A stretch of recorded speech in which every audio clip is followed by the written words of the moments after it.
noches. Buenas noches. Vamos a darle continuidad. Buenas noches. Vamos a darle continuidad al tema de las formas de normación colectiva que estábamos viendo desde la clase anterior. Vimos el pacto colectivo de condiciones de trabajo, su definición, es decir, quiénes lo celebran, la importancia del pacto colectivo y la forma en que puede adquirir vida jurídica. Los efectos del pacto colectivo de condiciones de trabajo, que es una ley profesional, cual le da el carácter de obligatorio. La cobertura a las partes que lo han suscrito, que podrían interpretarse con los afiliados a la organización sindical, a todas las personas que al momento de entrar en vigor el pacto trabajen en la empresa y los que concierten en un futuro contratos individuales o colectivos de trabajo. Entonces, esa es la cobertura del pacto. Las características es una forma de normar, es de carácter profesional y es obligatorio. Las reglas para la celebración dentro de la empresa se refiere cuando hay más de un sindicato, se debe de firmar por el sindicato mayoritario o cuando sean de carácter gremial por los representantes de cada uno. Si no es posible, entonces van a firmar tantos pactos colectivos se puedan. El procedimiento para la celebración.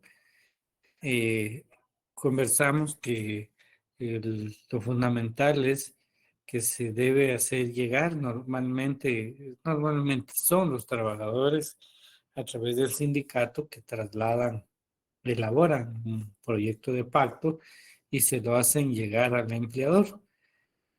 Por supuesto, para su consideración, y si así lo considera, pues la firma. O bien lo pueden hacer llegar por la Autoridad Administrativa de Trabajo. Mencioné que es la manera recomendada, dado que es la forma en que se garantiza el cumplimiento o la entrega de ese proyecto, a efecto que se discuta en la vía directa o bien también pueden solicitar la intervención de una autoridad administrativa de trabajo o bien otros amigables componedores para la discusión en la vía directa. Vale, me manché aquí. Ya manché todo mi escritorio, ¿eh? Por estar como ustedes con refacción en el escritorio. Sí sucede a veces, licenciado. Sí. El tiempo de comer tenemos, Lic. Cabal, ¿verdad? Que no caiga en la compu es todo, Lic. Sí, cabal. Pero ya está. Bueno, entonces, pues ese es el procedimiento para la celebración en la vía directa. Sin embargo, transcurrido 30 días sin que no haya posibilidad de la firma de ese pacto, quedan en libertad. Cualquiera de las partes, dice aquí, pero no, como siempre los trabajadores son los interesados y son ellos quienes presentan el proyecto. Entonces, pues normalmente ellos, vencido el plazo, deciden esperar un poco más de tiempo o bien proceden a acudir a los tribunales, ¿verdad? Planteando el conflicto colectivo para que se resuelvan los puntos de discordia. Eh, en este pliego de peticiones, así se le llama normalmente al planteamiento que se le hace al juzgador, ¿verdad? Entonces se elabora el pliego de peticiones y se van a indicar los puntos en que se convinieron y los que no. Y se debe llevar la comprobación de los que sí hubo un acuerdo. Normalmente la comprobación de esos acuerdos es por el documento, eh, es por el documento escrito. Bueno, sin embargo, si no tienen un documento por escrito, entonces lo que procede es que se lo hagan ver de esa manera al juzgador. Y entonces, pues, en el momento oportuno va a solicitar la confirmación al empleador, consultándole si en efecto pues ya llegaron a un acuerdo con X o Y puntos. Si él dijera que sí, se tiene por comprobado, si no, pues se tendrá que discutir en ese tribunal. El procedimiento a seguir está en el título 12º. Ya les tengo las diapositivas elaboradas para ese tema, pero es en una parte final que lo vamos a ver porque ahí vamos a integrar cómo se va a negociar un pacto colectivo en la vía judicial y cómo vamos a ver la huelga, ¿verdad? Entonces, por eso es que lo vamos a ver al final. Las estipulaciones, ¿verdad? Aquí cuando empieza a regir, ¿verdad? Que no puede fijarse su vigencia de un plazo menor de un año, eso ni mayor de 3. Y así pues esto es parte de lo que ya estuvimos viendo. Repetí normalmente esto por el siguiente tema, ¿verdad? Que es esa forma de celebración del pacto colectivo, que es el que nos correspondía. Y aquí les tengo un resumen de resumen, ¿verdad? Pero como siempre digo, la intención es que ustedes me comprendan, ¿verdad? Y a veces en cuestiones sencillas se alcanza, digamos, el objetivo final. Yo sé que les pongo siempre tareas como lectura de artículos, ¿verdad? Y en esa lectura de artículos, pues va una responsabilidad de ustedes, porque definitivamente eh, tienen que es estar verificando, analizando, pero mi objetivo con estas presentaciones es ampliarles el conocimiento y que ya en la lectura sea mucho más fácil. Y entonces aquí les anoto que el pacto colectivo debe extenderse por escrito en 3 ejemplares bajo pena de nulidad de pleno derecho. Entonces, sí o sí, 3 ejemplares. Y cada una de las partes va a conservar un ejemplar y el tercero lo van a enviar al Ministerio de Trabajo y Previsión Social de forma directa o por medio de autoridad de trabajo más cercana. Puede ser que no sea aquí en la capital, en un departamento o un municipio, y entonces lo van a entregar a la autoridad de trabajo más cercana. El pacto puede empezar a regir en cualquier momento posterior a su recibo por el Ministerio de Trabajo y Previsión Social, a cuyo efecto el funcionario a quien corresponde entregar la copia debe dar una constancia de que ha llegado a sus manos. Entonces, el pacto colectivo, eh, imagínense, esta norma es en el entendido de que llegaron a un acuerdo y entonces se debe cuándo se debe trasladar al Ministerio de Trabajo y cuándo empieza a regir. Y se dice que empieza en cualquier momento posterior a su recibo. Entonces, no importa que lo aprueben más adelante, sino que la ley dice que en cualquier momento posterior a su recibo, lo cual puede ser una situación en donde en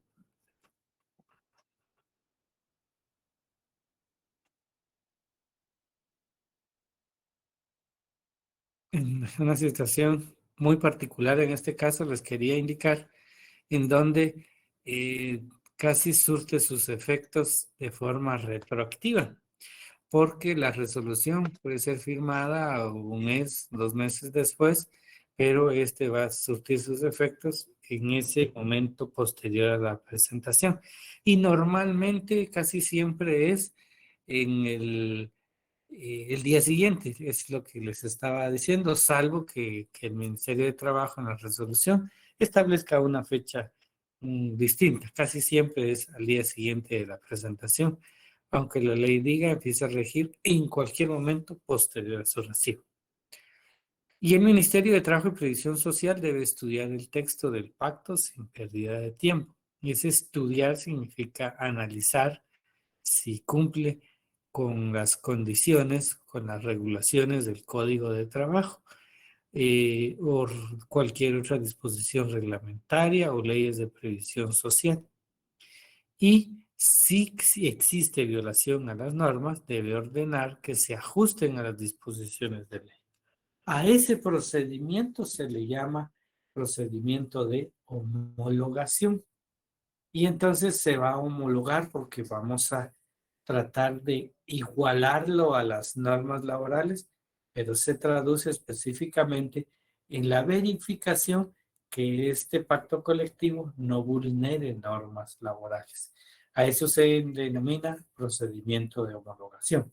Como ven, este es un resumen de resumen, pero la intención es que me comprendan muy bien. Y luego ya con esto tenemos la inderogabilidad de las normas laborales. Empiezo con la idea fundamental en el sentido de que nosotros entendemos que una norma se deroga por otra que expresamente así lo indique, tácitamente porque ya su contenido fue regulado por otra norma. Y entonces tenemos que esa es la regla general en las normas. Pero cuando yo les digo inderogabilidad de las normas, estoy indicando que a pesar de que las partes denuncian un pacto para firmar otro, las normas que ya fueron firmadas no se derogan. Y entonces indico acá en estos dos parrafitos la denuncia de un pacto colectivo de condiciones de trabajo no implica la terminación ni disminución de los beneficios contenidos en este, siendo su único efecto dejar en libertad a las partes para negociar un nuevo pacto.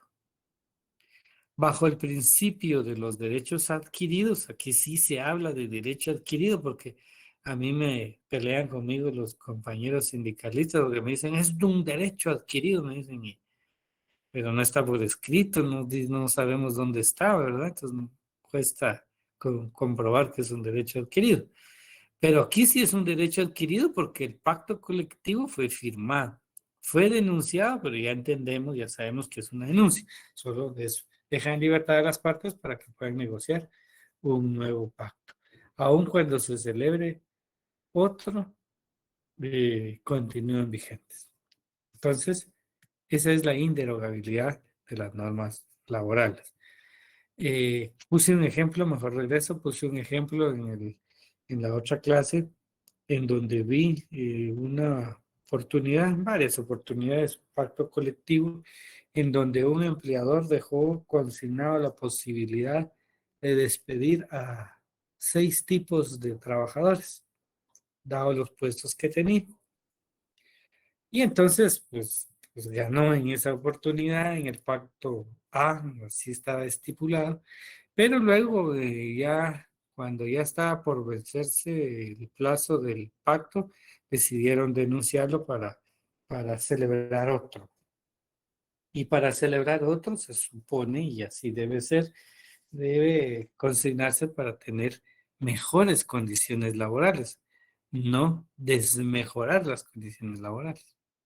Y en este pacto B, el nuevo, el empleador aprovechó y colocó 16 puestos que podían ser removidos sin ningún inconveniente para él. Entonces, la situación es la siguiente. ¿Qué sucede con el anterior pacto? En el anterior pacto, 12 puestos no estaban ahí, pero en este sí. Entonces, pero como es inderogable la norma, entonces aquí se aplica la del denominado principio in dubio pro operario, que significa que ante la existencia de dos normas que regulen en el mismo sentido una, una acción, una condición, ¿cuál se va a aplicar? La que mejor favorezca. Entonces regresamos a la anterior y ahí solo hay 6 y los demás pues no. Entonces no podía él ampliar el margen en perjuicio de los trabajadores. Son cositas que a veces deben de saberlas porque en la vida real cuesta la interpretación. Y ya en la clasificación tenemos el pacto ordinario y ya ahora sí el obligatorio formalmente como clasificación. El ordinario es el pacto colectivo de empresa, que se celebra entre trabajadores de una sola empresa con su respectivo patrono, no importando la profesión u oficio de cada uno. El obligatorio cuando los pactos son de industria, actividad económica o región determinada. Comprende la regulación de las condiciones generales de trabajo de una industria o de una actividad económica. En estos artículos, estos pactos obligatorios nacen eh, bajo la suscripción de patronos, uno o varios patronos de una industria determinada, una región determinada o una actividad determinada, pero que estos efectos se van a trasladar a toda esa industria, ¿verdad? O a toda la región, y a eso se le llama obligatorio, porque nace posiblemente de un grupo pequeño, pero se puede transformar en obligatorio para las demás empresas, aun cuando sean distintos los empleados. Esa es una clasificación entre el ordinario y el obligatorio. ¿Cuáles son las obligaciones del estudiante? Lectura de los artículos del 49 al 56. Deben ubicar normas que regulan la homologación de un pacto colectivo de condiciones de trabajo y luego que ubiquen esas normas van a establecer el procedimiento de homologación de un pacto colectivo de condiciones de trabajo. Antes que continúe, ¿tienen alguna duda?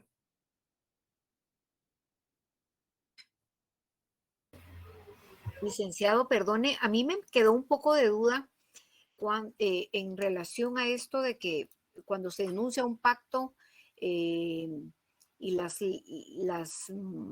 reglamento es que no se drogan, el primer pacto no queda derogado. Pero ¿qué pasa si hay contradicciones como la que mencionó usted en el inicio? Siempre se va a quedar el que favorezca al operario. Me habló una empresaria el día de hoy, vean. Hola, licenciado. Sí. ¿Cómo me Vea, ha costado articular la oración? Porque estoy como medio despistada, licenciado. Mire, definitivamente la conclusión a la que usted arribó siempre se va a aplicar el que mejor favorezca al trabajador. Por esa razón puse el ejemplo del pacto A y el pacto B, que es el nuevo, en donde en el A solo se podía despedir a 6, pero en el segundo se aprovechó y agregó 16. Claro. No va en retroceso, va en evolución. Y yo como he criticado a algunos compañeros, la verdad, profesionales que orientan en ese sentido, pero que lamentablemente no es así. Entonces el empleador tiene desventajas porque va a despedir a ellos, pero el trabajador puede alegar un derecho adquirido en el pacto anterior, con base en el principio de la inderogabilidad de las normas laborales. Entonces, prácticamente ambos pactos quedan vigentes, licenciado. ¿Correcto? ¿Verdad? Ok. Gracias, licenciado, muy fino. Para servirle.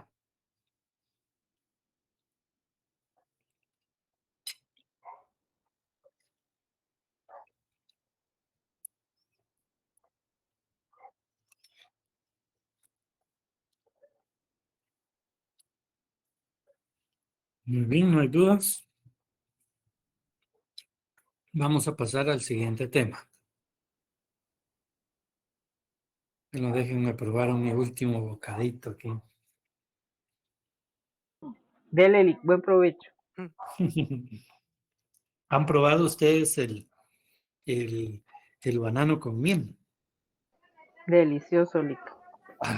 Delicioso. Hasta los bebés les encanta. Sí, así es. Cabal, hasta quita el sueño. Con un francés, Lic, con un francés. Ahí sí no he llegado. No he El sido plátano, tan... el plátano asado con miel también, Lic. con miel. Yo solo plátano asado he probado, pero sin miel. Bueno, vamos a el sándwich de mono. Qué bárbaro. Bueno, vamos a continuar entonces. El siguiente tema es el contrato colectivo de trabajo. En el contrato colectivo de trabajo tenemos una situación en la que quisiera que ustedes hicieran un razonamiento. El razonamiento consiste en que se hagan a la idea de un contrato individual de trabajo. Según recuerdo, ustedes obtuvieron un contrato de trabajo y lo analizaron, si no me equivoco, si reunían uno de los requisitos. Y dentro del mismo, a esta altura, ustedes pueden por lo menos imaginarse el contenido del contrato, ver el lugar y fecha, el encabezado, ¿verdad? Que incluye el lugar y fecha, la comparecencia de las dos partes, patrono y empleador, el objeto, que es la celebración de un contrato colectivo, las estipulaciones del contrato, es decir, las obligaciones del trabajador y de cómo va a ejecutar las distintas tareas y la remuneración que va a ser objeto con motivo de la prestación de ese servicio. Eso es a grandes rasgos el contenido de un contrato individual de trabajo. Insisto en que es celebrado por un patrono y un trabajador. Ahora bien, coloquen ese contrato en el hemisferio izquierdo y en el derecho, por lo menos imaginariamente, empiecen a copiar este mismo contrato y pásenlo a la par. Y vamos a ver que son muy similares. La diferencia es en los comparecientes y los efectos del contrato. ¿Por qué? Porque en la comparecencia, quienes van a comparecer van a ser los miembros del comité ejecutivo que representan a los trabajadores y el empleador notoriamente. Y otra diferencia va a ser los efectos, es decir, quedan obligados los trabajadores al cumplimiento de ejecutar esas tareas. Y también se señala la remuneración que debe ser de manera individualizada. Ahora, bien, ya teniendo eso imaginariamente, pues observan de manera muy sencilla que un contrato individual y un colectivo se parecen. La diferencia radica en quién firma ese contrato y prácticamente sería esa la diferencia, digamos, fundamental. Una definición del contrato colectivo de condiciones de trabajo lo podemos encontrar en el artículo 38. Contrato colectivo de trabajo es el que se celebra entre uno o varios sindicatos de trabajadores, que es lo que acabo de indicar, y uno o varios patronos, o uno o varios sindicatos de patronos, por virtud del cual el sindicato o sindicatos de trabajadores se compromete, sindicato, bajo su responsabilidad a que algunos o todos sus miembros ejecuten labores determinadas mediante una remuneración que debe ser ajustada individualmente para cada uno de estos y percibida de la misma forma. Entonces, artículo 38 del Código de Trabajo. ¿Cómo se celebra? Siempre debe ser por escrito, en 3 ejemplares, uno para cada una de las partes y otro que deben de trasladar a la Dirección General de Trabajo de forma directa por medio de una autoridad de trabajo más cercana dentro de los 15 días posteriores a su celebración. Y es a correr un día después. Este contrato se comprueba únicamente por el documento escrito. Sin embargo, si faltara ese por cualquier motivo no se pudiera localizar, se transforma en tantas relaciones individuales aquí, solamente en ese caso. ¿Cómo se acredita la personería? Muy bien. La personería pues se acredita con la certificación que extienda la Dirección General de Trabajo, porque en la misma queda inscrita la organización sindical y al mismo tiempo reconocen a los representantes de la organización sindical, que son su comité ejecutivo, quienes va a representar a la organización.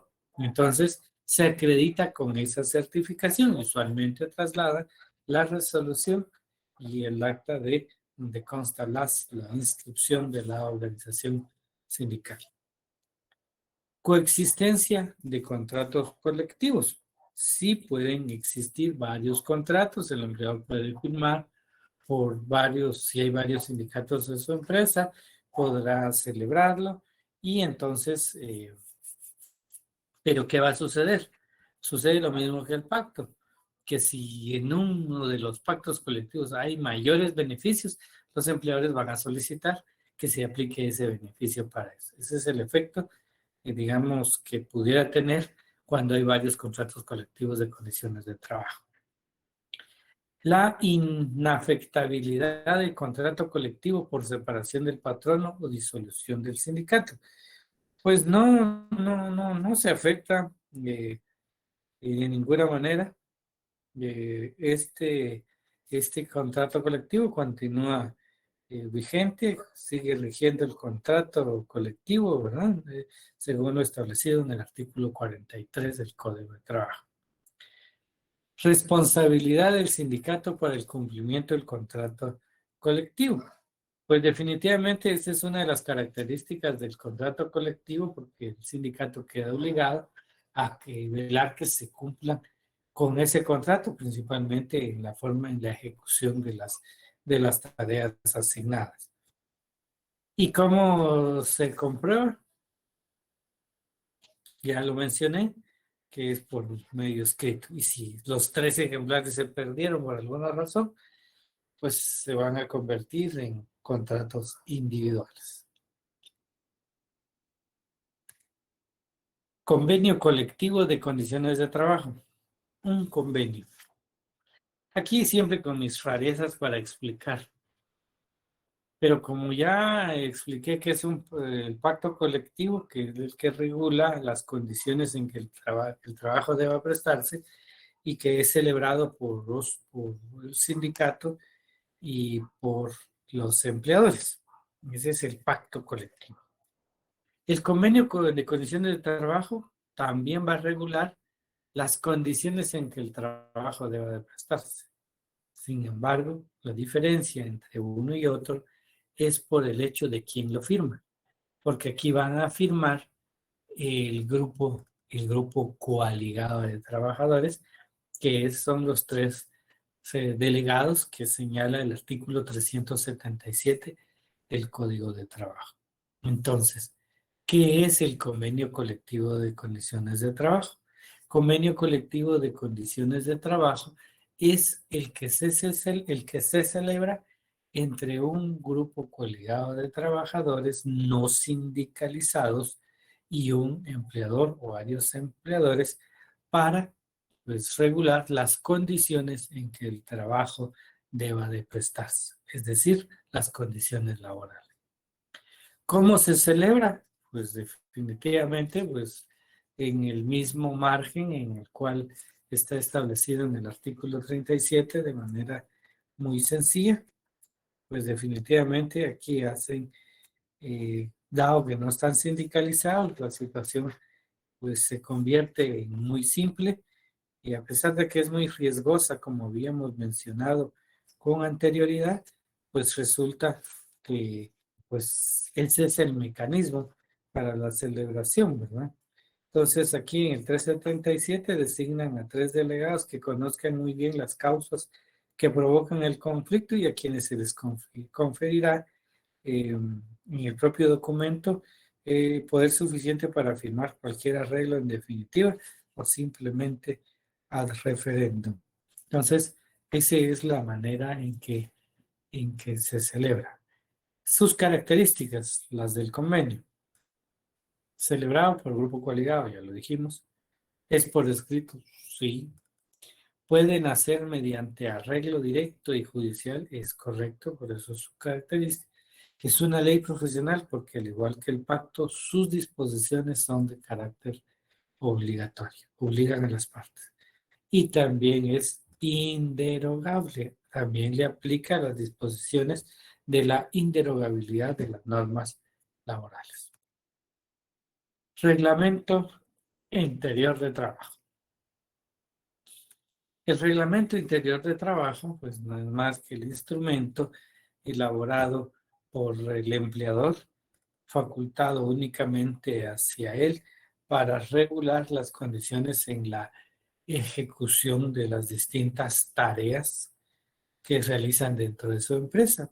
Es un privilegio para el empleador y ese es el que se realiza. Ese es el reglamento interno de trabajo. Por supuesto que lo tenemos también aquí en el artículo 57, dice Reglamento Interior de Trabajo, es el conjunto de normas elaboradas por el patrono de acuerdo con las leyes, reglamentos, pactos colectivos y contratos vigentes que lo afecten con el objetivo de preparar y regular las normas a que obligadamente se deben sujetar él y sus trabajadores con motivo de la ejecución o prestación concreta del trabajo. Muy bien. El contenido del reglamento lo encuentran desde el artículo 57 al 60 y el procedimiento para su aprobación en la Inspección General de Trabajo. Son tareas que van a tener que realizar, van a colocar la definición, van a colocar el contenido del reglamento y el procedimiento para la aprobación de este reglamento. Sentencia colectiva o laudo arbitral. ¿Han escuchado el laudo arbitral, el árbitro, el arbitraje? Y han visto que una entidad pues, resuelve los conflictos que las partes no pueden solucionar en común. En derecho del trabajo cambia un poquito la situación porque el tribunal de arbitraje no es privado, sino que es estatal, es del organismo judicial. Y se integra, vamos a ver más adelante en la siguiente diapositiva, ¿por qué? ¿Cómo se integra? Una definición, pues es carácter alterno de solución de conflictos mediante la decisión de un tribunal arbitral. Y de ahí les decía yo, pues, de cómo es que nace, voluntariamente y de forma obligatoria.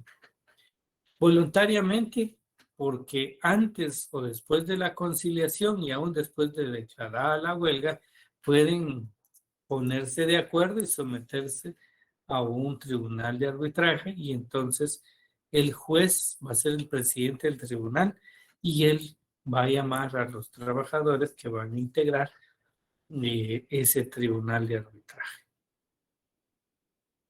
Y se vuelve obligatorio cuando ya se declara justa y legal la huelga, ya están en las últimas, no hacen uso de la misma. Hay trabajadores que no se van a la huelga, pese que ya se los autorizaron.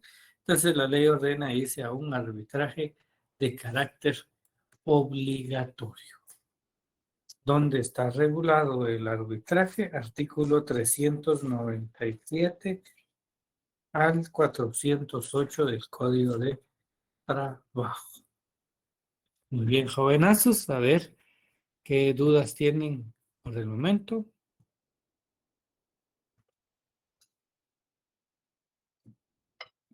A ver.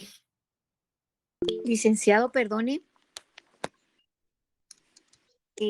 Fíjese que no me queda muy claro en realidad cuál es la ventaja de hacer una negociación colectiva, que sea el sindicato el que apruebe o que firme los contratos de trabajo, porque cada tarea, cada trabajador tiene un salario distinto y todos somos contratados con distintas obligaciones y distintas responsabilidades y bajo distintos salarios, ¿verdad? Ujú. Eso no varía en un contrato, en una negociación colectiva. Puede variar y el objeto de un contrato colectivo es pues, mejorar esos contratos individuales, ¿verdad? Entonces, pues sí tiene sus ventajas. Lo único que olvidé mencionar es lo referente al hecho que en Guatemala no se utiliza un contrato colectivo de condiciones de trabajo. Sí, No sí, sé. yo nunca lo he escuchado. Creo que en Guatemala sí sería favorable porque le voy a comentar, en la industria en la que yo trabajo, al mismo trabajo, siempre los hombres reciben un mejor salario que nosotras las mujeres. Entonces creo No. que para nosotras las mujeres, esta industria sí nos favorecería enormemente que se pactaran a mismo trabajo, mismo salario, ¿verdad, licenciada? Sí, así es. Podría funcionar, pero dependerá de las partes si quieren firmarlo. Claro, no, eso es utópico. Yo no creo que eso alguna vez suceda, pero, ¿verdad? Ujú. Gracias, licenciado. Para servirle. Ligia.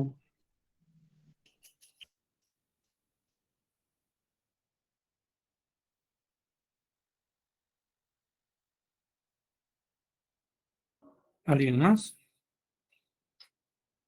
Buenas noches, Licenciado, licenciado. datos Disculpe. colectivos de trabajo se establecerían cada una de las funciones, si, como decía la compañera, ¿verdad? Si cada uno cumple diferentes trabajos. Se debe especificar en el contrato colectivo todas las actividades, así como el salario de manera individual. Y entonces se convierte en un contrato colectivo muy extenso.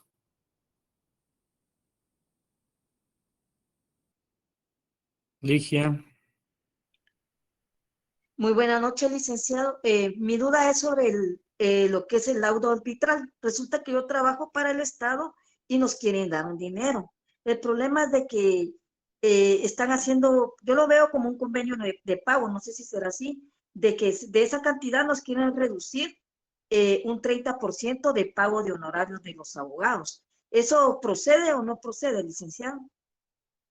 Esa es la cuota sindical para la celebración de un pacto colectivo de condiciones de trabajo. Ah, es que viera que hubieron personas que no lo pagaron y resulta que el sindicato les dice que les va a embargar un sueldo, les va a quitar el dinero que ya se les había dado. Entonces no sé si procede de esa forma. Salvo que hayan firmado algún contrato, algún reconocimiento de deuda, entonces ahí sí lo van a hacer. Ah, bueno, yo no he firmado nada. ¿Es necesario que yo lo deba firmar o porque ya el orden, ya está la orden del juez para que todos nos lo den? ¿Tiene que darme ese dinero aunque yo no firme ningún convenio o contrato? Se llama solidaridad y entonces si Solidaridad. usted concertó con ellos y estaba de acuerdo con que se iniciaran las gestiones, yo diría que usted está comprometida, dado que son cuotas sindicales de honorarios para la suscripción de ese pacto colectivo o bien ese convenio colectivo al que llegaron, ¿verdad? Entonces, ya lo demás, el pago del beneficio, pues definitivamente es totalmente independiente y ahí dudo que le puedan hacer algún embargo. Ah, bueno, la siguiente pregunta, licenciado, disculpe. ¿Los abogados los paga el Ministerio de Salud para el cual yo presto o los paga el sindicato? O sea, los licenciados que llevaron ese proceso, ¿los paga el Ministerio de Salud o el sindicato? Dicen que toda duda genera honorarios, ¿verdad? Porque mire, se está aprovechando de mí y va a Ah, ganar el disculpe, licenciado. sindicato. Si gusta, me da su número y yo. No era broma, no era broma, hombre. Hijo, el depósito. De una vez depósito. No, fíjese que, mire, se llevó un caso muy sonado en donde Salud Pública hizo el pago hacia, hacia los abogados que, digamos, asesoraron en este pacto. Sí es posible hacerlo, pero también pueden acordar que sea la propia organización sindical que se haga cargo del pago de los honorarios, y ahí es donde le piden la cuota sindical a los trabajadores. Ah, está bien. Muy amable, gracias, licenciado. No para servirle, ¿vale?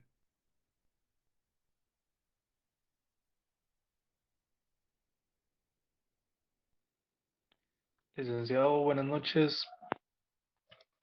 Buenas noches. Disculpe la pregunta. En un tribunal de arbitraje en materia de derecho de trabajo, ¿los árbitros deben ser abogados? Sí lo va a hacer porque es el presidente el presidente va a ser el propio juez de primera instancia. Gracias.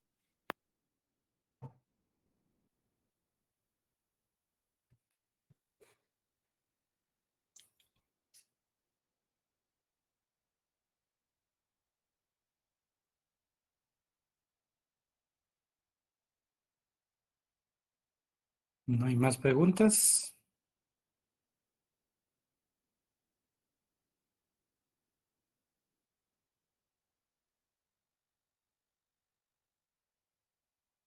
No, licenciado.